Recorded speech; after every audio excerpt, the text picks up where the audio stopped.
Il est 7h41. Philippe Pujol, bonjour.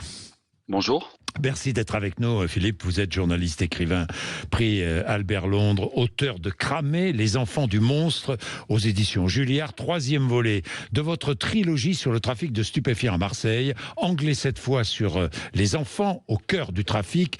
Votre livre est sorti début septembre. Nous avons appris ces derniers jours ce qui s'est passé à Marseille avec cet enfant de 14 ans, recruté comme tueur à gages, mineur du Vaucluse, passé de petit revendeur de cannabis à tueur à gages, donc né en 2010. Cet adolescent, préadolescent, avait déjà été interpellé sur des points de deal dans le Vaucluse, puis à Marseille. Il a été contacté sur Snapchat par un détenu qui se revendique de la DZ Mafia. Il a accepté le contrat. Sa mission était de tuer un trafiquant concurrent en échange de 50 000 € en liquide, frais d'hôtel déduits. L'adolescent finalement tué un chauffeur VTC totalement étranger au narcotrafic. Philippe Pujol, c'est effroyable, mais la jeunesse de ces trafiquants, de ces tueurs à gages ne vous surprend plus? Non, puisque vu le fonctionnement désormais d'un réseau de stupes, on va chercher les personnes les plus manipulables et les plus vulnérables. Donc que ce soit un enfant, parce qu'en effet c'est même pas un ado, c'est un enfant, mais oui. c'est quelque chose qui est à la fois surprenant parce que c'est choquant, et à la fois pas surprenant d'un point de vue pragmatique de réseau de stupes, parce que c'est un enfant qui va être manipulable. En plus, il a quand même des problèmes psy avérés, hein. On commence déjà à le voir. C'est un enfant qui vient de l'aide sociale à l'enfance, l'ASE, dont les parents sont en prison. Donc c'est quelqu'un qui est de toute façon déjà depuis longtemps dans une sorte de déviance et qui n'a pas été pris en charge comme il faut. À quel moment, j'en ai aucune idée, mais en tout cas, il n'a pas été pris en charge, et il a été pris en charge par les réseaux de stupes. Par contre, le réseau de stupes, lui, il a tout intérêt à faire travailler les gens le moins cher possible, voire gratuitement. Et embaucher un enfant comme ça, c'est la certitude de ne pas le payer puisqu'il se fera choper de toute façon. Donc c'est quelque chose qui se fait maintenant, d'embaucher un maximum de gens que j'appelle vulnérables. Par exemple, l'appétence à la violence est une vulnérabilité, c'est pas normal d'être violent, et normalement ça devrait être traité psychiatriquement parlant. Or là, le réseau le récupère, donc ça passe là, ce coup-ci, c'est passé par un canal Snapchat, d'autres fois ça passe directement de rencontre après rencontre. En tout cas, cette recherche de la personne vulnérable dans le sens qu'il y a un problème qui va pouvoir être exploité, donc là de la violence, est quelque chose qui est maintenant assez commun depuis 5-6 ans, je dirais. Oui.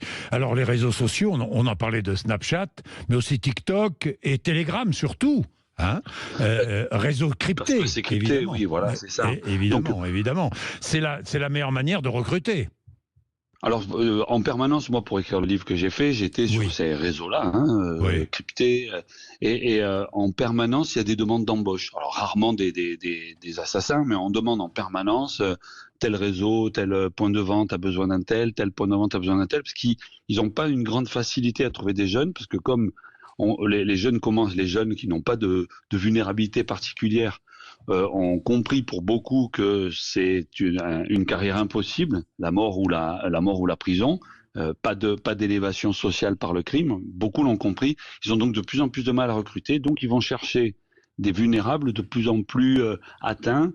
On va par exemple chercher, quand vraiment on ne trouve personne pour être guetteur, ils vont chercher des migrants à côté des plateformes du bâtiment.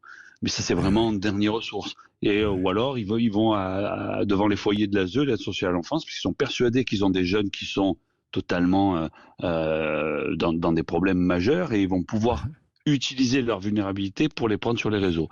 Ensuite, des tueurs, là, c'est pas si courant, heureusement. Oui, heureusement, oui. Ben évidemment, Philippe Pujol. Dans votre livre, justement, ces jeunes perdus, vous les appelez des cramés. Ils s'appellent d'ailleurs entre eux des cramés. C'est ça, cramé, c'est l'appellation pour le destin brûlé vif. On brûle la vie extrêmement vite et on brûle tout ce qu'il y a autour en même temps. Voilà, ils deviennent guetteurs. Parfois, certains sont prostitués. Garçons et filles, Oui, quelques garçons prostitués, mais de force. C'est toujours de force. Et les filles, elles sont vraiment pratiquement toutes sélectionnées dans les foyers d'aide sociale à l'enfance. C'est terrible. Quelques-unes sont sélectionnées sur les réseaux sociaux. on leur fait consommer beaucoup de protoxyde d'azote, vous savez, les ballons, là, des capsules. Oui. Et quand ils prennent beaucoup de protoxyde d'azote, après, on leur fait faire ce qu'on veut, quoi. Oui, oui. Une main-d'œuvre, si je puis dire, exploitée, plongée dans la violence, dans la misère. Mais qui sont ces exploiteurs? Bah alors, ce qu'il faut comprendre, c'est qu'on n'est plus aujourd'hui dans un système pyramidal des stupes avec un Oui, grand chef, des lieutenants et des adjoints. Il n'y a plus ça. Dorénavant, chaque niveau de banditisme est autonome. Il y a donc le fournisseur qui est ailleurs, quelque part dans le monde. Ils sont plusieurs, ils sont très très riches. Il y a les semi-grossistes, c'est la cinquantaine de dealers sur Marseille, de vrais dealers. Ils sont plutôt riches, mais qui ont beaucoup de problèmes, mais sont plutôt riches. Par exemple, les patrons d'ADN Mafia ou ceux-là. Et oui, après, il y a toute l'armée en dessous moi j'appelle ça les mains noires, qui sont les exploités des semi-grossistes et qui, eux, sont dans une concurrence effroyable, qui sont surtout régis par la dette. Ils n'ont pas d'argent, ils ont des dettes, et qui vont donc être dans une telle concurrence qu'ils vont s'entretuer dès que possible, au profit de ceux qui sont au-dessus, qui ne sont pas leurs chefs, parce qu'il n'y a qu'une relation commerciale, achat-vente de drogue, c'est tout. Ce qui fait que pour la police, c'est très dur de remonter une filière, parce qu'il n'y a pas de filière. évidemment.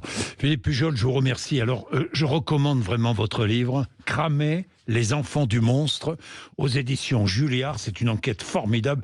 C'est le dernier volet de votre trilogie. Je rappelle que Philippe Pujol est prix Albert Londres. Il est reporter, journaliste, écrivain.